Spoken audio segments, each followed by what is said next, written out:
Hello everyone, Jim Burnett with John L. Scott, here with Brandon Christensen, Dwell Mortgage. So we're going to continue our discussion on the home buying process right now, and who is out there. I mean, the demand is so high of people wanting to buy homes, and what is the segment that is really driving this right now? That's an amazing question, Jim. Thanks again for having me. I appreciate it. You bet. I mean, I'm seeing a lot of first-time home buyers. Okay. Believe it or not. And I think that's largely kind of due to the fact that the millennial generation, right? They've entered the home buying space. Finally, we've been waiting on them to come. So that's what, 27 to 35, somewhere in there? I think like the official cutoff, something like that. I'm actually technically a millennial. I was born in 83. I think it's like 81 to 97 or 98 maybe. Okay. And then there's that next generation. The jury is still out on that next generation. By the way, we'll figure it out. But anyways, we've got this large wave of millennial home buyers who didn't buy houses in their 20s. Right? It was kind of the first generation that home ownership wasn't like priority number one. Right, they just wanted to have fun. Yeah, they were out having experiences. I mean, the millennials did get a bad rap. I mean, most of them were graduating from college, or at least entering college right at the turn of that economic downturn, 2008. Yeah. So, I mean, I'm speaking from personal experience here. I graduated from college and there were no jobs. So they got a bad rap then. They got a bunch of student loans. That's the other thing, right? The millennial has a ton of student loan debt on average, right? I mean, there's certain cases where some people were able to go through school without student loan debt, but they had student loan debt, they couldn't get a job, and so their buying process was delayed a little bit. Now they've been working in their jobs, they've been saving money, they've been paying down their debts, they're entering their early 30s. The average age of a first-time home buyer is about 33 years of age. Okay. So that millennial generation, which is the largest generation of home buyers that we've ever had as a nation, is now starting to turn 31, 32, and 33. So they are driving demand in the market. And that's a lot of what we're seeing. They're buying homes right now, which is good. Right. We want them to buy homes. And most of this generation is making quite a bit of money. Yeah. At their age. They are. Well, and they've been in their careers, and a lot of them, good or bad, lived back at home with mom and dad for a time, right? While they got back on their feet during the housing crash or whatever. They were able to kind of save money there, pay off debt. And like I said, a lot of them, they were also riding the computer age boom as well. And I think the software development, the computer engineering, a lot of those industries, the social spaces, the tech jobs that are out there. I mean, just in our market, we've got Amazon's a big one, right? Google, Facebook. There's a ton of tech employers in our market. So these are people that are being paid well, right? And a lot of them have had benefits for the last 10 years that have allowed them to save extra money. And so now they're out in force in the market buying houses. So you mentioned first-time home buyers. Yeah. What are some things, I mean, maybe you've made some credit mistakes or just what should a first-time home buyer be thinking about to get their financial situation stabilized, get their credit score up, just to allow them to have the best rates? Yeah, good questions. And being able to buy the home that they really want to buy. Yeah. So, I mean, the first and most important thing to do is have a conversation with a professional. That's the best place to start because you can't accomplish anything without a plan. At least it's hard to accomplish things when you don't have a plan. Right. You can't be intentional with it. So, I mean, that's the good thing about both of us. I mean, a consultation with either of us doesn't cost you a thing. No, free information. And we're excited and happy to provide it to you as well. But if you're asking Jim specifically like what to be thinking about, there's really three things. Credit, income, and assets. Those are the three components to qualifying yourself to purchase a home. You mentioned credit score, and nowadays we've got more access to more information than we've ever had before. There's a lot of companies out there that will provide you, they won't give you an actual FICO score, but they'll give you kind of an idea of what your credit score is. And that's a whole separate conversation, but it's a good idea to be aware of those things so that as you are kind of planning out what it looks like for you to buy a home, you want to improve your credit as much as you can because a strong credit score will do nothing but allow you to qualify for even better terms on your mortgage. Income, obviously is something that you can't necessarily overnight just start making more money, unless you're, Elon Musk or something like that. I mean, maybe you could do that, but like at least having a conversation so you understand what we look for in the approval process when it comes to income is a good place to start. Then you can decide, like, how do I want to move forward?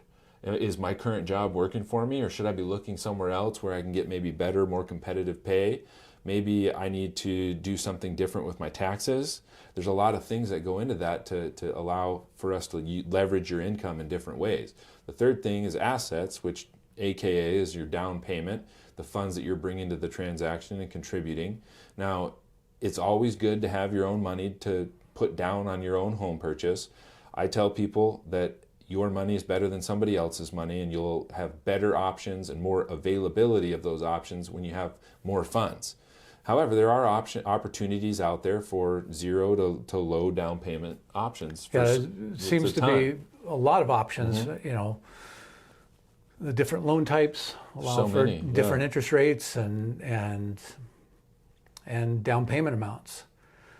So everyone should have the opportunity, as long as they have the income and some form of assets to get into a home. Yeah, I've never talked to anyone, Jim, that couldn't do a couple of things to qualify to buy a house. Okay. I mean, it's not rocket science. I mean, the idea is that the American dream is to own a home. That was like written into the Constitution or something like that, I think. It's in there somewhere. It's somewhere, right? But the country was kind of founded on that idea. And so there are programs all over the place to allow you to reach that dream of owning a home. Now, it's going to look different for everybody, but there are opportunities. And the only way to know about those opportunities and understand how to put yourself in the best position to take advantage of those opportunities is to talk to a professional and have a plan. That's what I would say. Absolutely. And that all kind of rolls into when you're going out to start shopping for homes. You got to have a strategy in place. You got to know where your top end is, and really in this market, with the difference in what the house is being listed for and what it's selling for, being able to prepare for that gap that you may have to cover when it comes time to close. How are lenders dealing with this gap right now? I mean, a home that goes on the market for $650 ends up selling for $900,000. I mean, that's a big gap. Yeah, this is going to sound cheesy, Jim, but it's all about having a plan. It's like I was just saying, like anything can happen, and that's why it's so important to have a professional that you trust helping you through this process, because it's almost like a sporting event. Like you take the field and anything can happen, and it's all about having that plan in place so that you're prepared to react to different things that happen, and it's not stressful because you've already talked about it and kind of you understand how to overcome a challenge, how to navigate around an obstacle. And having an appraisal come in low is certainly an obstacle, but if you've talked about it and you trust the person that you're receiving advice and counsel from, and your plan is solid, you'll succeed. You'll win. I mean, it's that easy. Right. Yeah, I mean, I think the appraisal is the most scary thing right now for most people, because it really have the most impact in what you may have to come up with to cover that. But with a plan in place and a strategy, you can feel comfortable waiving those contingencies that you have to waive. Yeah, I think it would be beneficial to talk about kind of really the two outcomes of a low appraisal. I think that's good information. Sure. And if an appraisal comes in low, it's not the end of the world. I mean, it sounds like it potentially could be the end of the world because now you got a challenge. I love challenges. I think challenges are what make us better. And having a plan to overcome the challenge is how you confront a challenge, in my personal opinion. There's two options when you have a low appraisal. Number one is you bring more cash to the table. That's not a possibility for everybody. Correct. For the people that it is a possibility for, do they want to do that? That's why you have that discussion early on, right? If this happens, are you prepared to do this? Do you have a plan in place that would allow you to bring more cash to the transaction? It shouldn't be a surprise when it happens. No, not at all. Right? But believe it or not, like there are people surprised by that out there that have a low appraisal experience and they didn't ever think about it. They didn't talk about it. They waived a contingency that's otherwise there to protect them. but they never had a plan. So our point, I think, today is just have that conversation early on so that you can implement that plan when that challenge comes to the surface. The second thing that you can do, and why it's not the end of the world, and this is different for everybody, it's very scenario specific, meaning it's very specific to what kind of loan you're doing, how much you were planning on putting down, but you can always borrow more money to bridge that gap as well. Right. So if you don't have the cash to contribute, your loan amount can increase as well. And what's going to change, without getting too technical here, is your loan to value, which is how much you're borrowing as a ratio of how much the home is worth. So if you're paying $500,000 for a home, I know that's low, it just came out naturally. But it's easy round If you're numbers. paying $10 million for a home, if you're paying $500,000 for a home and that appraisal came in at $450,000, now we have to act like that home's worth $450,000 because that's what the appraisal said. Right. And back up a second, because a lot of buyers don't understand that if the appraiser says it's only $450,000, that's all the bank or lending partner is. That's all they're going to lend you on. So whatever you decided to put down on the $500,000 is now going to be based off that $450,000. Exactly. So then you can use some of that extra money for your gap to cover the extra $50,000. Yeah, if you need to. But that's something that I get a lot of questions on that people don't really quite understand. They just think, well, the appraisal came up $450,000, I'm still going to borrow the $500,000. Yeah. So yeah, it doesn't work like that, unfortunately. Maybe I wish it did, but then I wish a lot of things in life. But I mean, you got to understand. Maybe you don't want to understand this, but I understand it. Like the lender has their perspective of the transaction too, and they're saying, well, if I'm lending somebody $500,000 or $400,000 or $450,000, I want to make sure that whatever the asset is that's collateralized to that loan is worth enough to support the loan, because they have to look at it from the scenario of what we went through in 2008 again. That keeps coming up, right? If somebody fails to make their mortgage payments and defaults on the loan, the bank has to then take that home and then sell it and pay off the mortgage. If the home's worth less than what they gave the person to buy it, they're in a losing situation. Right. So they're also protecting themselves with an appraisal, but the appraisal is also to protect you as a home buyer. Meaning, do you know that what you're paying for the home is not actually the market value of the home? Are you aware of that? It's good information to be aware of, and some people are totally okay with it. Right. Right? And you almost have to be. Right. You and I were talking a little earlier before we started filming today about appraisal waivers. Yeah. That some lending institutions are now allowing no appraisal and they're just approving the loan. Yeah.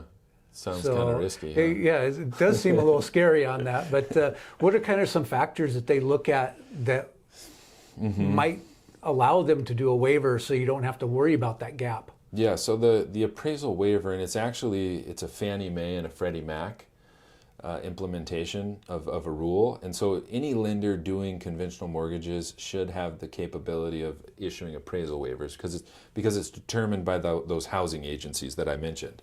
And so what Fannie Mae and Freddie Mac will do, and now what you need to know about Fannie Mae and Freddie Mac, if you don't already know this, is they're the two largest mortgage entities in the United States, and they're kind of regulated by the government but not run by the government. Their main job is to ensure that the dream of home ownership is a possibility for as many Americans as possible. And so they're heavily involved in the underwriting rules for mortgages. And I'd say nationwide, the majority of mortgages are probably a good mix between conventional mortgages and other types of mortgages. In our market in Western Washington, we see a much higher percentage of conventional loans. So we see a lot of transactions that are related to Fannie Mae and Freddie Mac. Now, all that to say, Fannie Mae and Freddie Mac have a lot of information, just like everybody does nowadays, right? So they own a lot of the mortgages that are originated in the United States, so they know appraised values, they know market values for every market around the country. They know all of this information and they keep it in their database. So they have an algorithm designed to determine whether or not an appraisal is necessary. Now that algorithm's job is to look at the entire transaction from a risk perspective. So it's an analysis of how much risk is present in the transaction, which means they're going to look at your credit score, but not just your number score, your numerical score. They're going to look at your credit profile. What type of a credit mix do you have? So they're really taking a granular look, Jim, at everything that's in the transaction. Credit score, credit profile, they're looking at how much you're putting down. They're looking at whether or not you have mortgage insurance. They're looking at the property itself. If the property that you're purchasing has had an appraisal done recently, maybe the owner that's selling had a refinance done last year, they have pretty relevant data already in their database, so they kind of know all of the values of the different markets, and they'll take a look at all of the risk in the transaction and say, we don't need to do an appraisal to feel good about this deal. And that's when they'll issue that appraisal waiver, and appraisal is not required. Now, as a homeowner, you always have the ability to do an appraisal if you want to. Right. You don't have to. You can leverage that waiver, which is in a lot of ways, as long as the waiver is there, like you don't have to worry about a low appraisal at all, right? Right. Which is nice. Because you're going to get the loan on the full amount. So it's an automated valuation and an assessment of how much risk is present. And I wish I had a lot more control on who gets property inspection waivers or appraisal waivers, but we just don't. It's an automation. It's an algorithm at the end of the day. And so if you have pretty good credit, strong credit profile, strong down payment, the home's in an area where there's been comparable sales recently, where there's data on those sales, and the value that you're paying for the home is supported by that information, chances are you'll get an appraisal waiver. That's good information. Yeah.